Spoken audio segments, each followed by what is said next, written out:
काट दी जा रही है, हमारे ऊपर मूत्र छिड़का जा रहा है। क्या ये संविधान में लिखा गया है? गला काटने की भी बात, गला काटने की बात है, बेटियों को नंगा घुमाने की बात है। तो ऐसा अपमान कौन कर सहेगा? ये अपमान उस धर्म में रह के सहने वाली बात है। कब तक जलील होंगे आखिर हम भी तो इंसान हैं।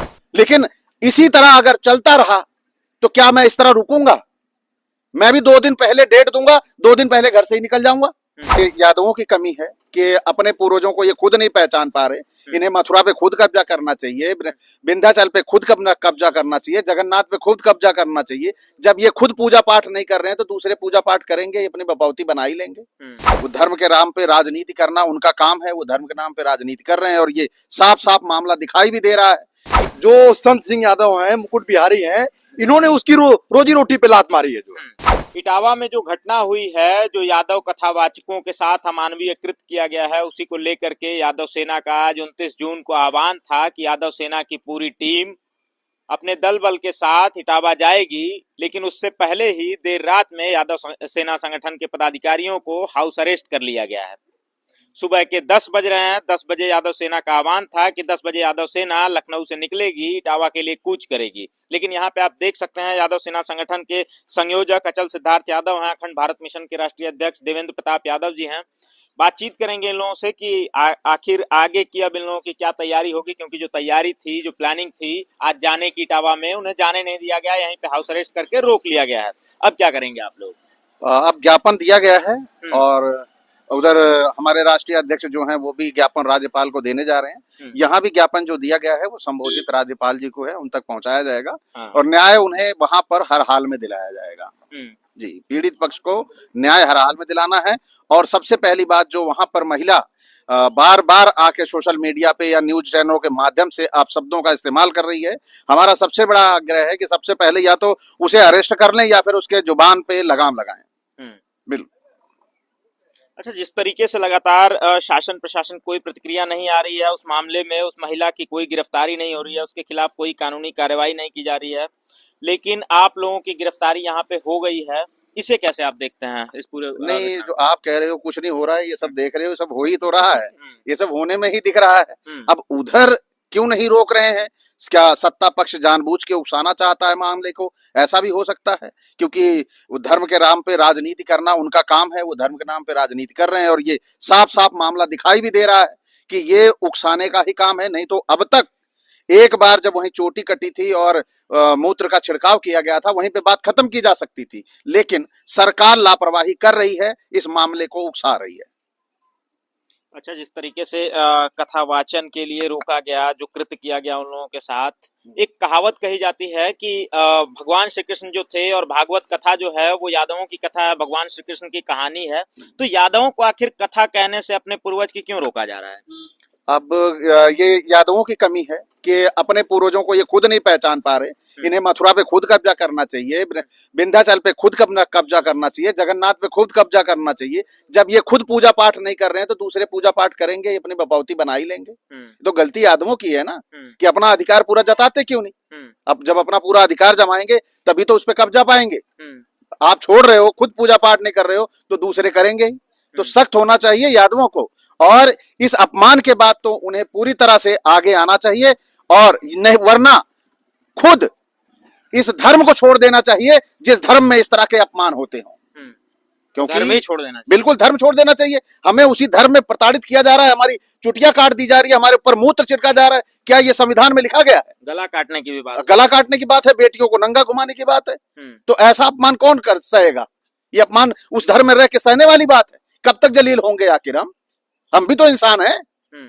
या तो एक साथ सबको उठा के फांसी लगा दे या तो सरकार गोली मरवा दे, खत्म हो जाए, हम आवाज नहीं उठाएंगे, बिल्कुल नहीं बोलेंगे। लेकिन अगर इसी तरह चलता रहा तो बोलेंगे। आज जिस तरह से यहाँ पे प्रशासन है, क्या कोई कह दे कि हमने किसी से कुछ बोला हो? आए सभी लोग बैठे, मैंने एक शब्द नहीं बोला, मैंने कहा मैं नहीं जाऊंगा। लेकिन इसी तरह अगर चलता रहा तो क्या मैं इस तरह रुकूंगा? मैं भी 2 दिन पहले डेट दूंगा, 2 दिन पहले घर से ही निकल जाऊंगा, है ना? तो ये अन्याय हम ज्यादा दिनों तक नहीं सहेंगे। शासन प्रशासन से एक ही अपील है कि अपराधी को जल्दी से जल्दी सजा दी जाए, बस इससे ज्यादा कुछ नहीं चाहते हैं। जी। अच्छा, ज्ञापन दिए हैं, ज्ञापन देने के बाद भी अगर कुछ नहीं होता है तो अगली तैयारी आप लोगों की क्या होगी? इसके बाद हम महापंचायत करेंगे। हमारी जो तैयारी है, इसके बाद बहुजन महापंचायत करेंगे और सरकार की नींव हिला देंगे। हर जिले से लोग आएंगे, 10-10 हजार लोग। जी बिल्कुल। अच्छा, ऐसी ही घटना कुछ साल पहले देवरिया में हुई थी। जब प्रेमचंद यादव की हत्या हुई थी तो वहां पे सूबे के मुखिया केवल ब्राह्मण परिवार के घर पे गए थे, प्रेमचंद यादव के घर पे नहीं गए थे। इसे आप कैसे देखते हैं? यहाँ भी लगभग जो स्थिति है उसी तरीके की है। देखिए, जब से सरकार पे बैठे हुए हैं, या तो इनके आसपास के लोग अच्छे नहीं हैं, एक योगी होने के नाते वो उनको निष्पक्ष भाव से सभी को बराबर देखना चाहिए। लेकिन एक योगी अगर निष्पक्ष भाव से नहीं देख रहा है तो इसमें कारण क्या है? क्या वास्तव में वो योगी हैं या उन्होंने छद्मवेश बना रखा है ना? उन्हें देखना चाहिए सभी को निष्पक्ष। उनके लिए क्या यादव, क्या मौर्य, क्या कुर्मी, उनके लिए क्या? उनके लिए तो सारे बराबर हैं। लेकिन अगर एक जाति विशेष के साथ अन्याय हो रहा है तो उनके योगी के उस चोले पर धब्बा है, बदनुमा धब्बा। जी। अच्छा, और भी प्रशासन के लोग हैं, एसएचओ साहब हैं, इनसे बातचीत करेंगे कि आखिर ये जो हाउस अरेस्ट की प्रक्रिया है ये कब तक जारी रहेगी, कब तक आप लोग इन लोगों को हाउस अरेस्ट किए रहेंगे अब तक? देखिए, आज का इनका प्रोग्राम था वहां जाने का जी। वहां जो भी घटना घटित हुई है उस पर वहां का जिला प्रशासन अपनी कार्रवाई कर रहा है। इनको केवल जो है एहतियात के तौर पर निगरानी में रखा गया है कि यहाँ से भीड़ जाएगी तो और कोई ज़्यादा वहाँ पर जो है लाइन ऑर्डर की समस्या ना आ जाए। बाकी ऐसी कोई दिक्कत नहीं है। लेकिन जैसी सूचना मिली है, यादव सेना संगठन के जो पदाधिकारी हैं वो कह रहे हैं कि हम केवल विधिक सहायता प्रदान करने के लिए वहां जाने वाले थे, एडवोकेटों की एक टीम जाने वाली थी। तो वहाँ अराजकता की तो कोई बात नहीं। वहाँ भी एडवोकेट हैं, वहाँ भी सब चीजें चल रही हैं। जिला प्रशासन अपनी निगरानी में सभी कार्रवाई कर रहा है वहाँ पर। तो वहाँ पर इस तरह से तो कहीं भी कोई जाएगा तो एक अराजकता का माहौल पैदा हो सकता है। तो शांति बनी रहे प्रदेश में, इसलिए ये सब किया जा रहा है। अच्छा, तो अभी मतलब कब तक ये लोग रहेंगे हाउस अरेस्ट यहाँ पे? नहीं, हाउस ऑर्डर ठीक नहीं हो जाता? नहीं, लाइन ऑर्डर नहीं। इसके लिए जो है हम लोग बात कर रहे हैं अधिकारियों से। जैसा मैसेज आएगा वैसा हम आपको बताएंगे। ठीक है, शुक्रिया। ये हमारे साथ एसएचओ साहब थे जिनसे बातचीत हुई। इन्होंने बताया कि जब तक मतलब वहाँ के अधिकारी कोई ऑफिशियल कंफर्मेशन ना दे दे कि हाँ वहाँ की स्थिति अब ठीक है, तमाम चीजें हैं, उसके बाद ही इन लोगों की जो हाउस अरेस्ट की स्थिति है, प्रक्रिया है, उसे खत्म किया जाएगा। बातचीत करेंगे अखंड भारत मिशन के राष्ट्रीय अध्यक्ष देवेंद्र प्रताप यादव जी हैं। कैसे देखते हैं इस पूरे घटना को आप? रामायण में एक घटना जो घटी थी, शंभू ऋषि का वध। एक ब्राह्मण ने राम के हाथों से शंभू ऋषि का वध करा दिया। ये ठीक वैसी ही घटना है। शंभू ऋषि के वध की पुनरावृत्ति है ना? किसी को भी आप उसके मानवाधिकार को नहीं जो छीन सकते। अगर वो व्यक्ति कथावाचन है, कथावाचक कर रहा है, तो आप कैसे उसका छीन सकते हैं? इसको मैं दूसरी तरीके से देखता हूँ। अच्छा, इस तरीके से देखते हैं तो जो ब्राह्मण समुदाय के लोग आते हैं, कथावाचन करते हैं, यादवों के गांव में जाते हैं, दलितों पिछड़ों बहुजनों के गांव में जाते हैं, तो ये लोग उनका बहिष्कार क्यों नहीं कर देते हैं? उनको बहिष्कार इसका करना चाहिए। और अब समय आ गया। मैं इसको दूसरी तरीके से देखता हूँ। ब्राह्मण समाज जो है, जब तक उसकी रोजी रोटी पे लात नहीं मारेंगे तब तक वो आंदोलित नहीं होगा। जो है इस यादव समाज ने, जो संत सिंह यादव हैं, मुकुट बिहारी हैं, इन्होंने उसकी रोजी रोटी पे लात मारी है। जो है कि ये मेरा धंधा है, मेरा काम है, तुम कैसे इसमें अड़ंगा डाल रहे हो? अगर मूत्र से अगर पवित्र होना है तब तो ये सरकार के लिए डूब मरने वाली जैसी बात है। जो है कि एक महिला के मूत्र से यादव समाज को प्रताड़ित किया जा रहा है। ये मतलब कि ये दिल दहलाने वाली बात है ना। इसको सोच कर ही जो रोमा रोमा वो आदमी का खड़ा हो जाता है। जो है क्या गंगा जल से ज्यादा पवित्र महिला का मूत्र हो गया है? बिल्कुल हो गया है। पहले तो गंगा में वो आदमी नहा के पवित्र होता था। जो है अब महिला का मूत्र जो है ज्यादा पवित्र है। गौमूत्र और गंगा जल से ज्यादा नहीं, गौमूत्र तो अब पीछे छूट गया है। जो है अब उसकी बिक्री जो है पूछे हट गई। जो है अब गौमूत्र, अब सॉरी, अब जो है जो रेणु तिवारी है, जो महिला है, अब उसे भी सोचना चाहिए, रेणु तिवारी को भी, कि रामायण में उसकी भी स्थिति शूद्र के ही बराबर है। ढोल गमार शूद्र पशुनारी सकल ताड़ना के अधिकारी, नारी स्वभाव सत्य सब कहीं अवगुण आठ सदा उड़ रही। भ्राता पिता पुत्र उर्गारी, पुरुष मनोहर निरखत नारी। उसको रामायण में भी जो है नीच बताया गया है महिला को। तो ये उसको सोचना चाहिए रेणु तिवारी को। और जो ये आग लगाने वाला जो बयान वो दे रही है, उसको उससे बाज आना चाहिए कि उसकी भी स्थिति शूद्रों से कोई उससे भी गई गुजरी है जो है। अच्छा यादव जी, ये बताइए, रेणु तिवारी लगातार ये सारी घटनाएं होने के बाद जो कुकृत्य उसने किया है, इसके बाद भी उसके हौसले इतने बुलंद हैं कि वो लगातार यादव समाज की बहन बेटियों पे प्रहार कर रही है, कह रही है कि उन्हें नंगा करके सड़कों पे घुमाया जाना चाहिए, यादवों के गले काटने की बात कर रही है। ये तो आग लगाने वाली प्रदेश में आग लगाने वाला काम है। जैसे राम को जो है ब्राह्मण ने टूल बनाया शंभू की हत्या के लिए, कि देखिए आपके राज में यही अनिष्ट कार्य हो रहा है कि एक शूद्र वेद का उच्चारण कर रहा है, इसलिए आप इसकी हत्या कर दीजिए। ठीक वो वैसे ही जो है महिला को टूल बनाया गया है, जो है महिला को हथियार बनाया गया है, और ये उसको सोचना चाहिए कि हमको हथियार बनाया जा रहा है रोटी सेकने के लिए जो है राजनीतिक। ये अब मामला जो है राजनीति से कहीं आगे बढ़ गया है जो है। हाँ, अब क्या करेंगे आप लोग? हाउस अरेस्ट तो यहाँ कर लिया गया है, जाने नहीं दिया गया वहां पे। इंदिरा गांधी के इमरजेंसी पे रोना रोने वाले आज जो है अघोषित इमरजेंसी कर रहे हैं। ये अघोषित इमरजेंसी है, आप इसको समझ लीजिए जो है। हाँ, ये मतलब कि आप किसी को जाने नहीं दे रहे। किस बात का आपको डर है भाई जो है? आप धारा 144 लगा दिए हैं, क्या उसे आप मिलने नहीं देना चाहते जो है उसके समाज के लोगों से?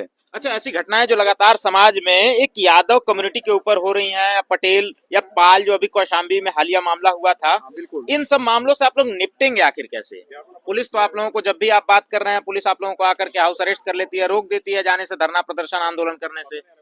इस मामले को स्मार्टली टैकल करना पड़ेगा, बहुत ही शांतिपूर्वक तरीके से, और इसको हम टैकल करेंगे जो है, और वो हम बताएंगे नहीं, वो हम मीडिया पे नहीं बताएंगे कि कैसे हम टैकल इसे करेंगे। गुपचुप रणनीति के तहत उसके लिए प्लान चल रहा है, प्लान तैयार है, और उस पर हम लोग आगे बढ़ेंगे। देख लीजिए, प्रशासन के लोग भी हैं, वो भी सुन रहे हैं। अरे तो सुनने दीजिए ना, ऐसा ना उससे पहले ही आपको कर लें।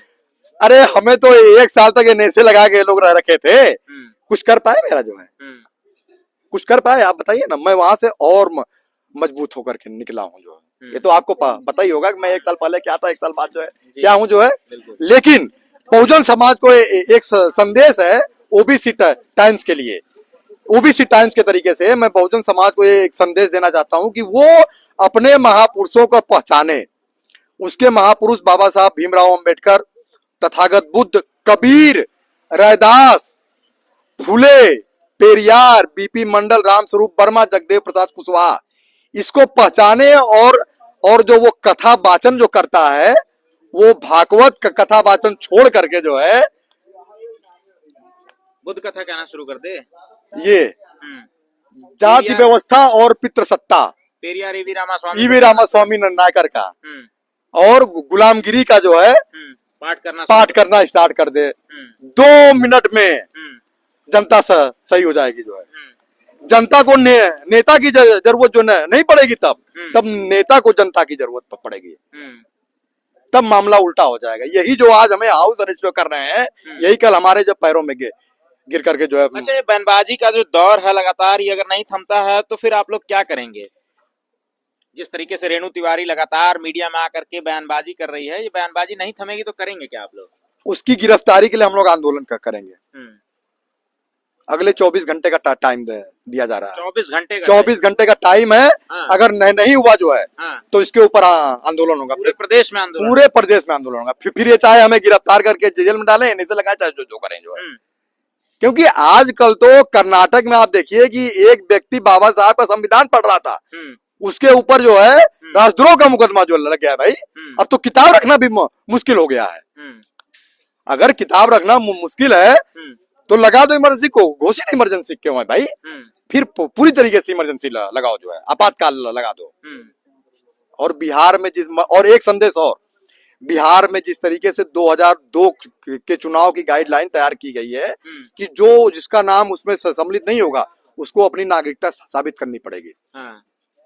ये बहुजन समाज को सोचना पड़ेगा कि आखिर आदिवासी, दलित और ओबीसी अपनी नागरिकता जो कैसे साबित करेगा। जो हाई स्कूल पास नहीं है जो है, वो अपनी नागरिकता जो कैसे साबित करेगा? वो दूसरा मुद्दा है, हाँ। उस मुद्दे पे नहीं आएंगे हम। हाँ जी। फिलहाल ये हमारी बातचीत हो रही थी, यादव सेना संगठन के तमाम वो पदाधिकारी थे जिन्हें हाउस अरेस्ट कर लिया गया था, डिटेन कर लिया गया था। पुलिस अधिकारियों से हमारी बातचीत हुई, उन्होंने बताया कि जब उनकी इटावा के अधिकारियों से, प्रशासन से बात हो जाएगी, वहां की स्थिति सामान्य बताई जाएगी, तब इन लोगों को छोड़ा जाएगा। इन लोगों की जो मतलब गिरफ्तारी है, हाउस अरेस्ट है, नजरबंद किया गया है, वो हटाया जाएगा। बाकी आप क्या सोचते हैं वो कमेंट्स के माध्यम से बताइएगा। हम पल पल के अपडेट्स आपको देते रहेंगे, बने रहिए हमारे साथ। तब तक के लिए नमस्कार, जोहार।